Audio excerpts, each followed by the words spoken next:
Hello there, boys and girls. Now we are talking about safety on the road. We all need to obey the road signs. For example, the stop signs, the traffic lights. Pedestrians should obey all these signs and you should walk on the sidewalk.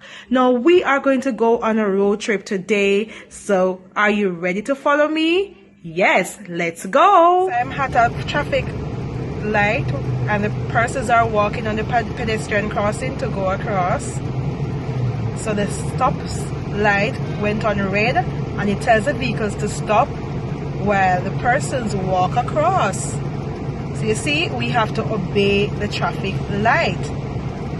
So I have to stop and allow these persons to walk across on the pedestrian crossing. Look at those white lines in the road, you see them? Another sign. So I'm doing a road trip to show you the signs that are on the road. Look at this one. Oh, and here I saw a road sign. You see that sign? Yes, there are signs all around.